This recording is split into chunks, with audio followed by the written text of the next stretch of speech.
Hello दोस्तों, आप सभी का एक नई वीडियो में स्वागत है। तो आज हम बात करते हैं ई श्रम कार्ड को लेकर। देखिए, जब ई श्रम कार्ड की बात आती है तो हर किसी का यही कहना होता है, मेरा ई श्रम कार्ड 2 साल से बना हुआ है, मेरा ई श्रम कार्ड 3 साल से बना हुआ है, मेरा ई श्रम कार्ड 4 साल से बना हुआ है। मतलब कि हर इंसान, हर व्यक्ति अपने अपने हिसाब से अपनी बात रखता है कि मेरा इतने साल से ई श्रम कार्ड बना हुआ है, लेकिन हमको इससे कोई भी लाभ नहीं मिल पा रहा है, कोई भी बेनिफिट नहीं मिल पा रहा है।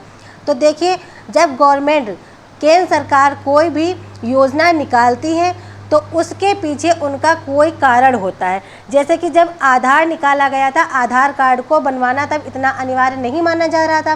कोई भी व्यक्ति इसको इतना नहीं पता था कि इसको इतना अनिवार्य कर दिया जाएगा। अब देखिए, बच्चों का एडमिशन करवाना है तो फिर आधार कार्ड की ज़रूरत होती है, पैन कार्ड बनवाना है आधार कार्ड की ज़रूरत होती है, पेंशन लेना है, वृद्धा पेंशन, विधवा पेंशन, विकलांग पेंशन योजना या आवास लेना है तो आधार कार्ड की ज़रूरत है। अगर हमें राशन कार्ड भी बनवाना है तो आधार कार्ड की ज़रूरत है, पासपोर्ट बनवाना है तो आधार कार्ड की ज़रूरत होती है। मतलब कि आधार कार्ड को अब हर जगह पर कंपलसरी कर दिया गया है। आधार के बिना कोई कार्य होता ही नहीं है। अगर हमारा खाता आधार से लिंक नहीं है तो वो खाता अपडेट नहीं माना जाता है। तो इसलिए आधार को भी इतना अनिवार्य कर दिया गया है, इसीलिए ई श्रम कार्ड को भी आगे जा कर के अनिवार्य कर दिया जाएगा। लेकिन कुछ लोगों का अभी भी यही कहना है कि जब हमें ई श्रम कार्ड से कोई लाभ मिलता ही नहीं है, कोई लाभ मिलने वाला ही नहीं है, तो हम ई श्रम कार्ड क्यों बनवाएं। तो ऐसा नहीं है। देखिए, भारत में बहुत ही आबादी है या पूरे देश में बहुत ही आबादी है, तो कोई भी जब योजना निकाली जाती है तो उस योजना को पूरे करते करते गवर्नमेंट को, केंद्र सरकार को थोड़ा वक्त लगता है, टाइम लगता है। तो हम सभी को, आप सभी को थोड़ा धैर्य रखना होगा, धीरज रखना होगा, तभी हमें इन सब योजनाओं का लाभ मिलेगा। लेकिन उसके लिए हमें क्या करना होगा, तो आइए जानते हैं विस्तार से। और ई श्रम कार्ड कितना महत्वपूर्ण हो जाएगा, कितना अनिवार्य हो जाएगा, ये सब भी हम आपको विस्तार से बताने वाले हैं। लेकिन दोस्तों, इससे पहले अगर आप हमारे चैनल पर नए हैं और आपने हमारे चैनल को लाइक और सब्सक्राइब नहीं किया है तो आप हमारे चैनल को लाइक कीजिए, सब्सक्राइब कीजिए और बेल आइकन जरूर प्रेस कर दीजिए, ताकि हम कोई अपडेट दें तो आप तक वो तुरंत पहुंच जाए। तो दोस्तों, बात करते हैं। देखिए, जब एक अक्टूबर 2026 में NPR मतलब कि नेशनल पॉपुलेशन रजिस्टर्ड को अनिवार्य कर दिया जाएगा, मतलब शुरू कर दिया जाएगा। अभी ये 4 राज्यों में शुरू होगा।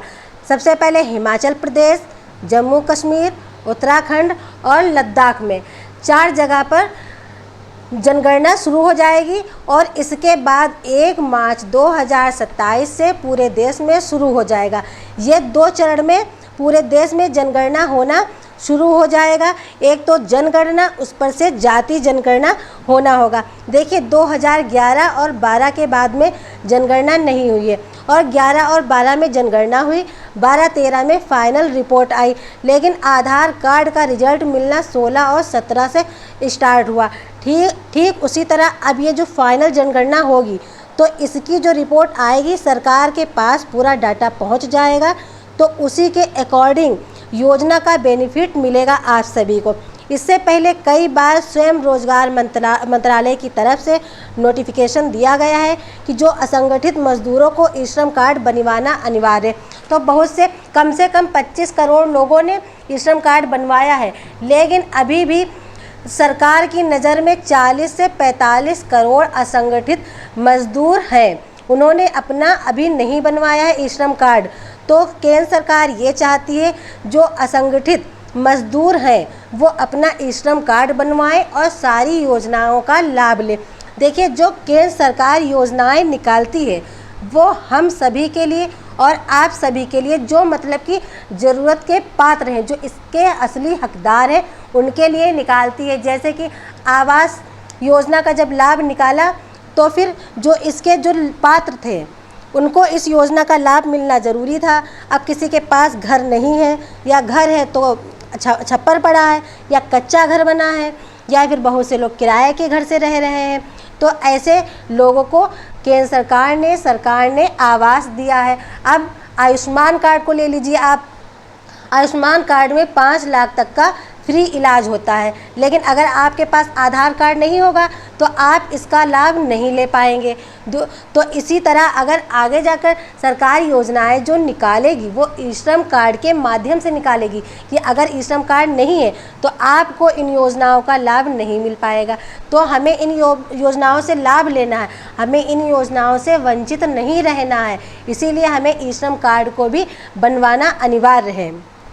देखिए, जब सरकार जनगणना करती है तो सरकार को ये पता चल जाता है डाटा के हिसाब से कि कौन किस योजना के लाभ के पात्र हैं, उसको उसी के अकॉर्डिंग योजना का लाभ दिया जाता है। तो इसीलिए अब आधार कार्ड, जैसे कि राशन कार्ड को आप ले लीजिए, जब जनगणना होती है तो जो राशन कार्ड APL वाले अलग, BPL वाले अलग, अंत्योदय वाले अलग, 3 कैटेगरीज में बट जाते हैं। तो जो जिसके पात्र होते हैं उसको उसी के अकॉर्डिंग उसका लाभ मिलता है। ऐसे ही ई श्रम कार्ड जब बन जाएगा तो जो योजनाएं ई श्रम कार्ड मतलब असंगठित मजदूरों को लाभ उनको मिलना होगा तो उसी के हिसाब से इस ई श्रम कार्ड के हिसाब से उसको लाभ दिया जाएगा। तो इसीलिए अगर आपका ई श्रम कार्ड बना हुआ है तो बहुत ही अच्छी बात है, लेकिन अगर आपका ई श्रम कार्ड नहीं बना हुआ है तो आप ई श्रम कार्ड बनवाने के लिए अप्लाई कर दीजिए, ताकि जब हमसे कोई भी ये प्रूफ मांगा जाए तो हमारे पास ई श्रम कार्ड मौजूद हो और हम भविष्य में जाकर के इन योजनाओं का लाभ ले सकें।